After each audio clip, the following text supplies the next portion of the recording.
Today is Easter Monday 2026 for those respecting the Julian calendar, which the Romans used for most of their existence. So, happy Easter if you celebrate. Komoran men kobro, shareroithkom. What was that language, you wonder? That was Syriac, a dialect of Aramaic, the language of Jesus Christ. And Syriac will be under the spotlight for my channel this year. Let me explain why.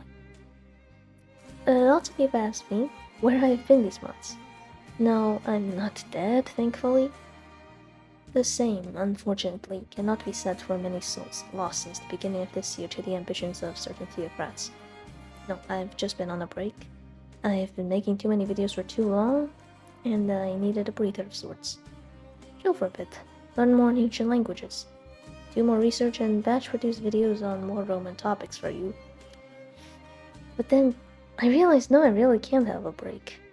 Since, you see, given the current calamities plaguing the Holy Land, I have made it my priority on my platform to share a series on the story and the traditions of one of the most significant Eastern Roman communities, the Syriacs.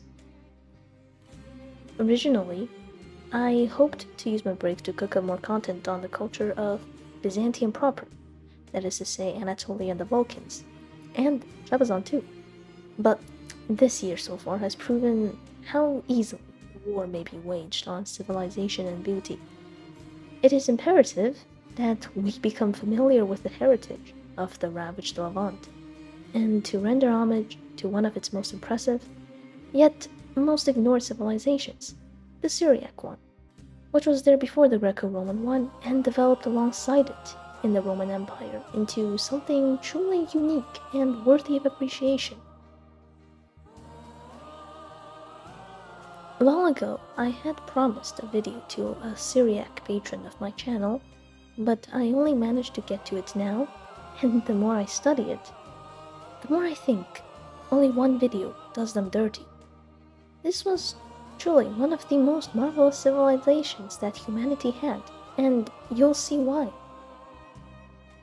Clarify, we will not cover the entire Aramaic-speaking world, whose history traces back to the Assyrian Empire and whose geography spans the entirety of the Grand Asian continent. For a Roman-focused channel, we will look at the West Syriac tradition mostly, whose most important developments occurred in the late antique Roman Levant. Of course, the topic is still vast and even more complex to cover than the Eastern Romans, who had an ever-shrinking state, yet the Syriacs had none, except for the kingdom of Osroene, but that's an issue of its own, and you'll see. Also, my command of the Syriac language is not good yet, so it will be a challenge, but I'll try my best to do justice to these people, who, like the Romans, had a brilliant past, still exist today, and are still going strong, despite everything. I'll also have a lot more help with this series than I did with the Eastern Roman stuff, since there are so many specialists infinitely more qualified than me to discuss them. So this video now is just a small introduction to the series and channel updates, since I won't only work on the Syriac series, just to be clear. I'm continuing my collaboration with my fellow channel, the wonderful ancient site, on detailing the entire chronology of Byzantium. I have other content that I sort of prepared recently, coming up, hopefully, but Syriacs Summarized will be the priority, like Eastern Rome Summarized and Trebizond Summarized, which are both now finished, so it makes sense to do a new one. So let's do a quick overview of Syriac history and outline how I'll present it seriously soon. First of all, let me introduce the Aramaic language and its later Syriac variant. Aramaic is a Semitic language, Northwest Semitic to be precise, in a family with Hebrew and Phoenician.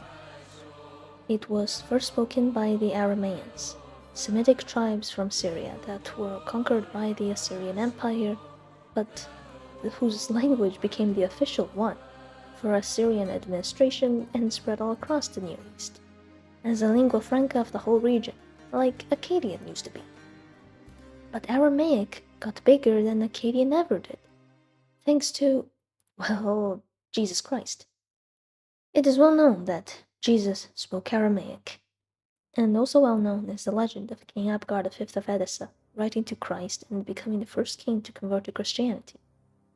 Whether you believe this or not, it was here, in the Mesopotamian city of Edessa, capital of the Kingdom of Osrhoene, tucked between Rome and Persia, that the language of Syriac first developed, along with Christian theology.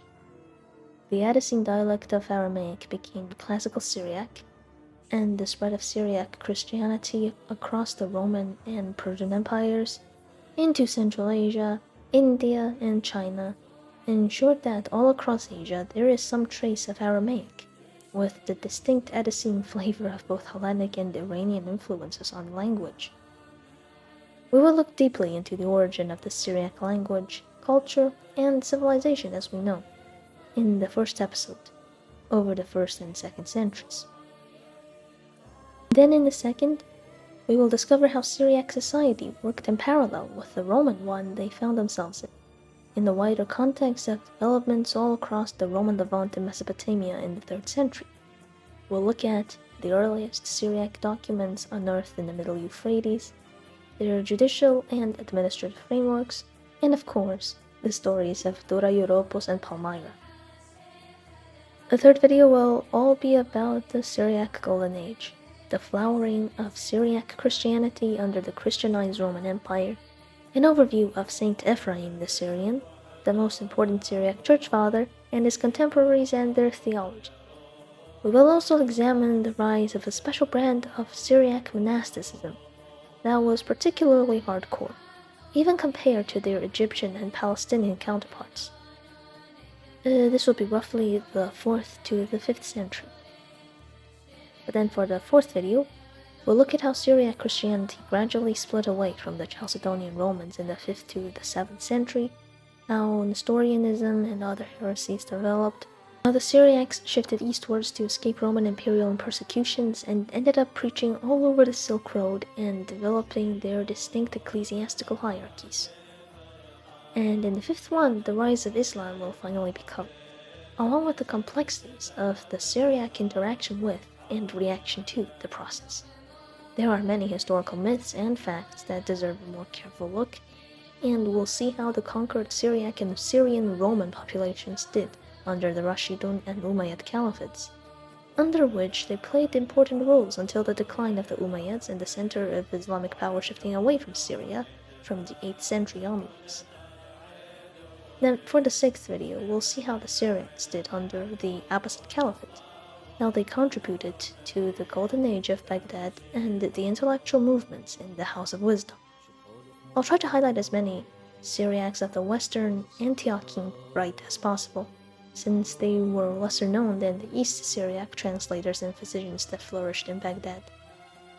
Then we'll discover the fascinating Syriac Renaissance of the High Middle Ages, in the cities of Mesopotamia that the Romans reconquered, like Melitene and Edessa. Finally, for a 7th video, the idea is to look at Syriac history from the Mongol Empire to the modern age, since after the 14th and 15th century, information really is scarce. And there will be videos upcoming with aid of experts in Syriac culture, but more information will come later. And this now is only the preliminary plan to familiarize you with a roughest sketch of Syriac history. I might change it down the line, who knows. I hope this will be a topic of interest to many of you. You'll see how Syriac civilization was one of contact, learning, and flexibility, much like the Romans, but on a wider geopolitical spectrum, including the war zones of today. I hope you might also consider supporting the people in these threatened lands in any way you can if you enjoy these histories. And that's all for now from me. Please stay safe and I'll see you soon. I also need right now to give thanks to my patrons who have been so patient all these months even though I have not uploaded as much content as I should. So thank you so much to Dragonlord, Morphea Game Projects, A Happy Magpie, Gondi Downroth, Tiropita Productions, Francis Morin, Patrick Gapo, Kiasik, and Thanos.